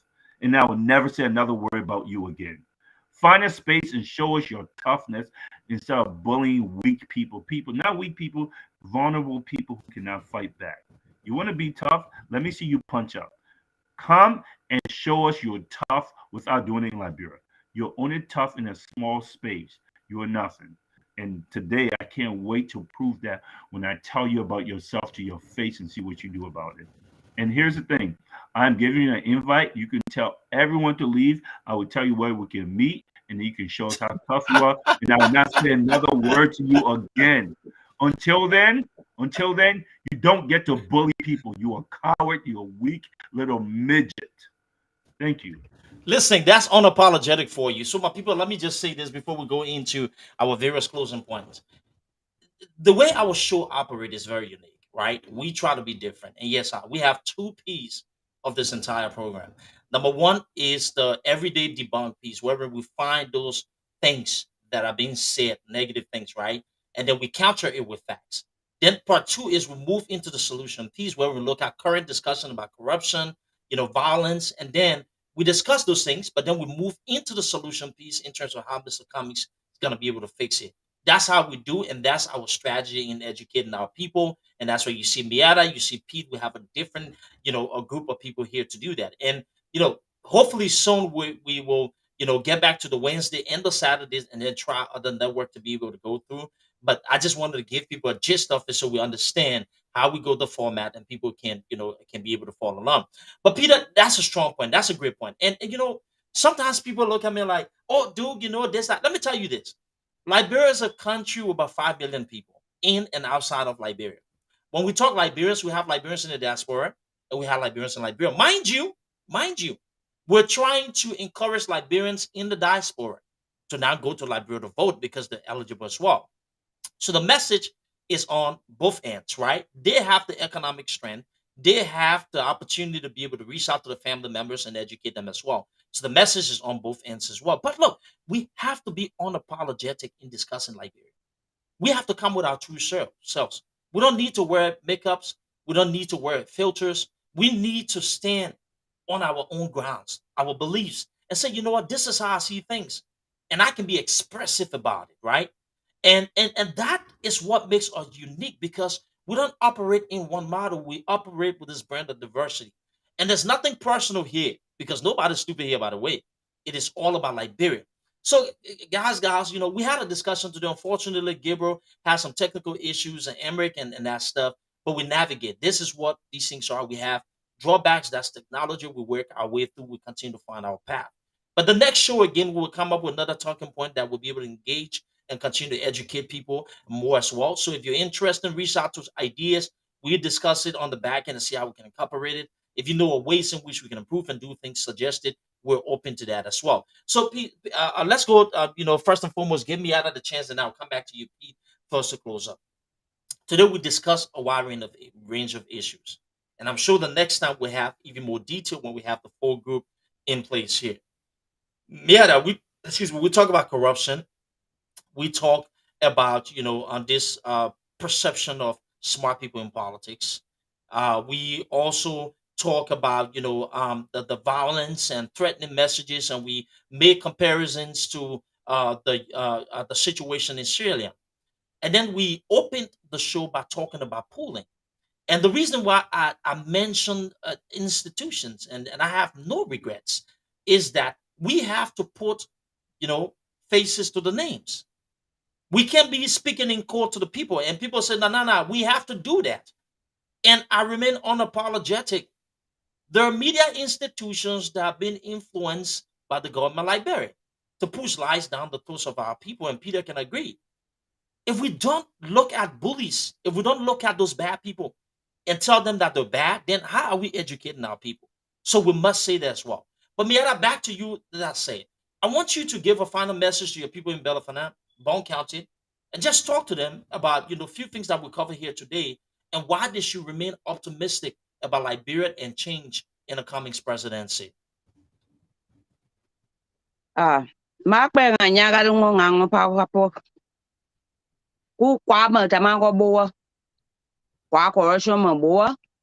Pe nwa daga ku Liberia pe ubongo me daga lo ningi daga nye daga ningi. Make that get the galo de mama that the family and the luninga. Men kwa mwe habe pire gado bare ne dugang Gabriel Emery that no nga stay who the daga mametali kukre kuaba Liberia ka kwa kukre kwa kulihu. Kulone habe age kwa mwe kulono kwa mwe kupakushie gui kwa ngaba kulono kwa lone age Liberia iko kwa awon barake Liberia ko kwa a Liberia yi ngang she habe du gado bare ne pide gado bare ne da kwa ha kwa ga kwa mwe kulu Liberia kwa ka yawe age ku pa Liberia because matama manyonya ngatama kwa ake Liberia duga na duga no ngai pa duga na duga nya pe ngai lo kwa duga no we ngo do lo na lo na ke no no da pa de she ku kwa ngaba ba ne we daga ma spoon ngaba de latte because jin good iga mangamu ga ngo ko pinya duga na duga ne ka spoon kona na daga nega ka dia ba me boy ke no ko daga ma Elizana Cummings nyeda yo ku ke ku to bo ku Liberia ko ba mo ngi Liberia ba ke anya dono ta no ni du po Liberia ha bo Liberia ka ku ke ku po so bonga nebla kwato Elizana Cummings post e mo ga bi ko ka ga o ka pa no ko pa no da de nai did mahang no ma hoba hane Elizana Cummings ma hoba hane nyawo mweka kenpo apra meng boy ngo po iko mo 2016 2017 ka kwa li ngo boy ku kre ko ba Liberia ka kwa a contre to a ge Liberia lo ninga de ka mo ma hane de ka lo ni de ka mo ma hane de ka ka mo so ku kre kwa to ku kre kwa to Elizana Cummings po Elizana Cummings no we ma ye po mer e ma na ma heba hani ya la nu pene me po agay nya wo gali gay so ka he ka mama molo ma wa la hu Liberia apam bede ka mama e. Thank you, Duke, for having me talk to my people. Thank you so much. I appreciate it. Thanks for educating our people. Like we said, we're on Saturday, second and last Saturdays on Sky 107, and then weekdays on Wednesday. I think we'll return to our Wednesday show as well. I'll talk to the fellas as well. Pete, man, you seem ready to go to whatever town hall, man. I see you in the Dashiki you know, and what Bucky was saying that shaking pistols. But Peter, I want you to have your say here, you know, as we bring this thing to a close. Yeah. So again, thanks for the conversation. I'm not. I don't wear costumes to go and meet people, and this is just how I felt like dressing today, and I would have done it in just t-shirt. But I want to close by saying this, and I want to address the guy that came on and said it's okay for us to suffer. I want to suffer. Mm. That guy wants to suffer, right? That guy does not speak for the Liberian people. He doesn't speak for my family. This entitlement that Jefferson Koji and people like him and a lot of people in the Ellen government feels that they have some entitlement to leadership or a country we fought for. How is it you fought for what country? Like that makes you, how does that make you more Liberian? Or you didn't speak this, the people that can't hear you, like the dude from the fake journalist that didn't go to journalistic school, doesn't know any principle of journalism, don't know. He comes on here and says something about, oh, he's speaking in American, whatever nonsense he said. There are people who believe they are more Liberian than other people. Okay, that narrative needs to be addressed. These are the people who have kept us behind, kept us back. We need to have a leader who understands global economy. We need to have a leader who understands how to create jobs. We need to find a leader who have studied nations from being poor to being prosperous. There are many nations like that. There is a formula in becoming a prosperous nation. You cannot pick people like George Weah. This entitlement that I was trying to say. Let me go back to that. There are people who just think they can get the job done, right? Anyone can do the job. Anyone can do the job. That's how we got Ellen Johnson Sirleaf. Doesn't matter if you have some information on something, you call yourself educated. Doesn't make you a good leader. It doesn't make you a good manager. Ellen was a prime example of that. And it's all about leadership. If you look at countries that became prosperous, you will know that it's all about leadership and the vision of the leader and how particular they are to leadership. I'll give you an example. I went to Michigan State. I played for this guy called Nick Saban. This is important to me. There are a lot of coaches who coach this game. The reason why he's looked at as the top coach, now that we look back on it, I look back on it, is how particular he was about executing certain things, aspect of the program. It's not just, oh, I can coach and I know X's and O's and I know strategy. No, it is about the socks that you wore. When do you come to meetings? How do you sit up in meetings? Like, how do you stretch? How are you in school? All these little things come to bear. You have to be a great manager of people. We can clearly see George Weah is not a good manager of people. He doesn't even manage his own life. Okay? Ellen Johnson, it's not that she was not informed, it's that she's not a good manager of people. So you have to have that and have the knowledge of how to build an economy. This man has all the things put together, and he studied other countries, and he's empathetic. This is once in a lifetime leader. To hear people who are tribalistic or regionalistic try to disparage this man. There's one opportunity that we have to have this great manager. It is not okay with me. I'm not going to be cool about it. I'm not going to be civil about it because they're getting those same text messages if they live in the United States we get. Oh, things are hard. Can you send me $100? Can you send me $50? My family members are not beggars. They need help. Just like all of our family members are not beggars. They don't want to beg. These are proud people. But there are no jobs for the young people. You cannot create jobs because you don't have the technical know-how. Okay? You don't know how to manage people. You don't understand why corruption ruins everything. How it stops people from bringing jobs to the country. How it stops us from having a real electric grid and good central plumbing system. All these things connect. When you take money that does not belong to you or is not allocated for you, like the road fund, and then you spend it on something else or spend it on budget, you don't understand how you're destroying lives. So if you're not angry about that, then you have no empathy. You have no empathy. You shouldn't be talking about Liberian politics.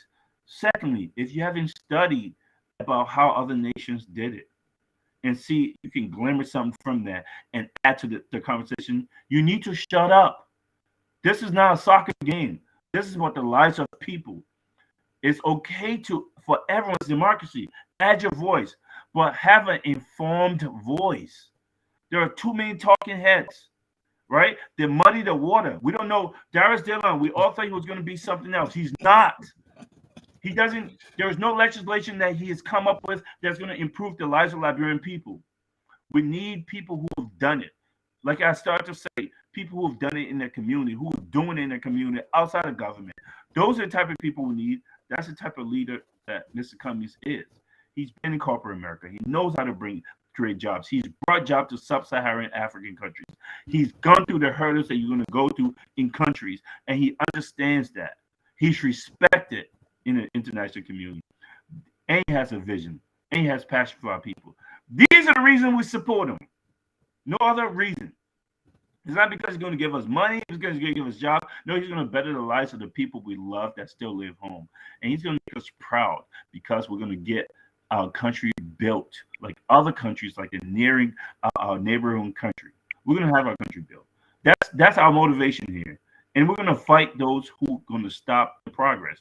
We're going to fight you. For a long time, people like myself did not fight you.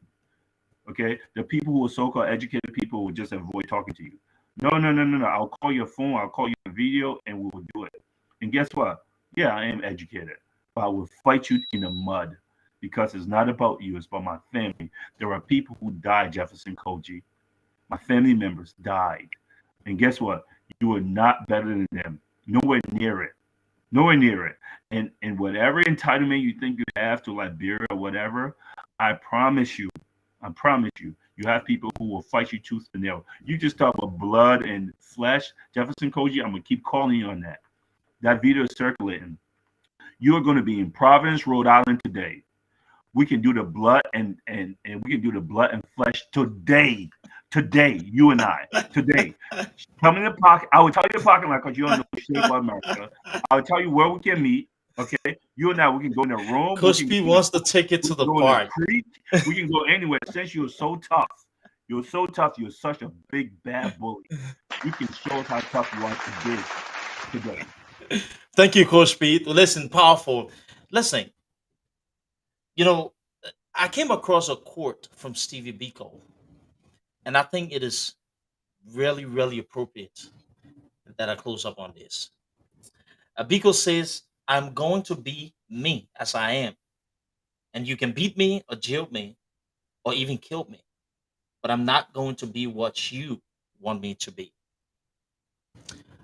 We created a platform called Unapologetic for people like me, people like us.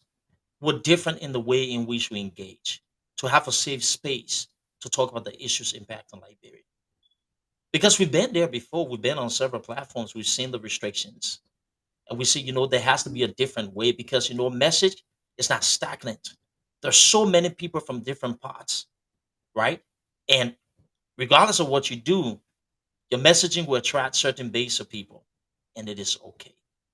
The most important thing, though, that goes into these initiatives is about commitment and sacrifice. And let me tell you about my team and the commitment. You see, it's not just simply as getting online and clicking a button to have a show. It means coming from work really tired and being on Zoom rehearsals for 3 hours weekly, waking up early from bed as Miata in California, the time difference, and sitting in the back end to make sacrifices, challenging ourselves from the different topic and things, coming on live and having challenges in the back, but still navigating through those challenges to speak on behalf of Liberia. Nobody's paying us. Nobody pays for the airtime. It comes from our pockets, individual pockets. Nobody, does anything right to keep this platform running. But we respect everybody's viewpoint. I say this to say that, look, equally, there are contributions and sacrifices made by people who stand up, who speak. In countries that we live in today, there are developed countries because there are people like us who stood the test of time, who were different, who did not allow opinions to stop them from speaking on issues to change the lives of the ordinary people. And I know everybody collectively are making the sacrifices. But I wanted to close up on that quote to even send this as a message to young people in Liberia, Liberians, everywhere you are. Don't stop being you because somebody else wants you to fit in. Don't start supporting wrongs because somebody thinks that you should be a certain way. Don't be afraid of a government because you think that they're going to come after you or whatever it is. You know what? Stand your truth. Know your truth. Embrace your truth and feel your truth. When you do that, you can walk away feeling fulfilled. When you leave and you know that you've done things based upon your convictions, you can feel empowered and strengthened. Don't listen to naysayers. Don't listen to individuals who just don't understand the sacrifices and commitment. Think about what you're doing inside that's putting on smiles on the faces of people. Today we had a great discussion. We had an amazing topic, and we'll be back this coming Wednesday, Pete, right? Correct? And then the following one will be on Saturday, the last Saturday on Sky 107 as well. I want to say thanks to my team. Thanks to, unfortunately, Gabriel couldn't join us. He had connectivity issue and there was some sort of problem in the back. I'm not sure what happened. I'll check with him later on. But I think we did our jobs today. And, for the sacrifices that you all made, Pete, Miata, Gabriel, Emmerich, Dolikin, all of us, for the sacrifices that we made. I just want to acknowledge that and say, you know what? People remember. Liberia remember. Because there's nothing we do, regardless of what naysayers say, of how the government sees it, right? That's not going to leave a prints on the shores of society. Ladies and gentlemen, I want to say thank you so much for joining us. Again, my name is Duke Estrada JJ. This is Unapologetic, and I hope you had a great time following us today. If you have any suggestions, please feel free to reach out to us. And on that note, my people, we're going to our closing outro.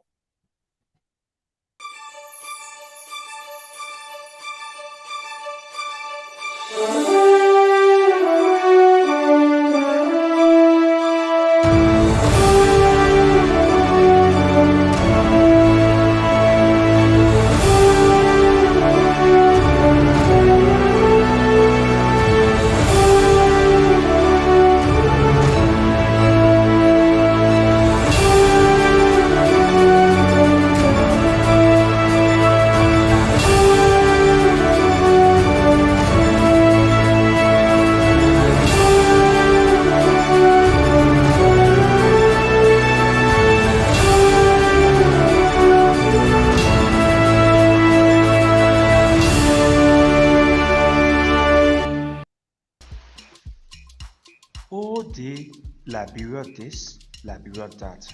Nepa, I will not give up on Liberia. I will keep on talking and fighting hard to make Liberia a better place. I say, Flomo, what happened you talking all by yourself? Pajon, I am tired. I am tired of the people who can be saying Liberia can't change, so they finish giving up on Liberia. Liberia is all of our country. So we must come together and elect the best person to lead Liberia to a better place. So I am encouraging you and every other person to listen to the program Unapologetic on Sky FM 107.1 and Sky TV Channel 6 every first and last Saturday at 2 p.m. Liberian time and 10 a.m. American time. Join Duke and his team of panelists as they find ways to solve Liberia's problem. Thank you, Flomo. I'm on my way. Nah.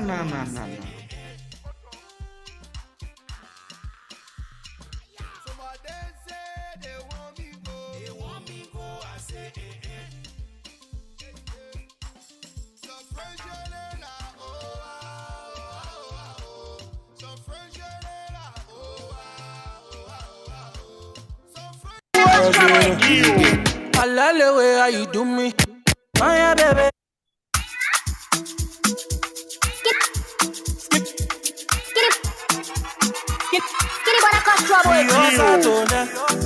We don't go in.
oh man, please stop calling.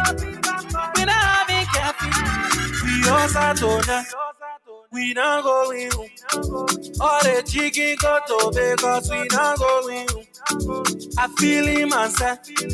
I can't see man. Stab him. Stop Cummings, stab him. Stab him.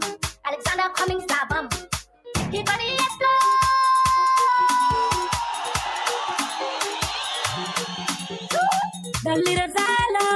The leaders I love, the ones I trust so much, they made a fool out of me. I've been praying to God every day, please give me a leader. He gave me a leader with love for his people. He gave me a leader who would deliver us from poverty. God look at Liberia with mercy from me high. He gave me my ABC, now you want to stay in my way. Somebody give me chance. ABC coming, somebody give me chance. I'm talking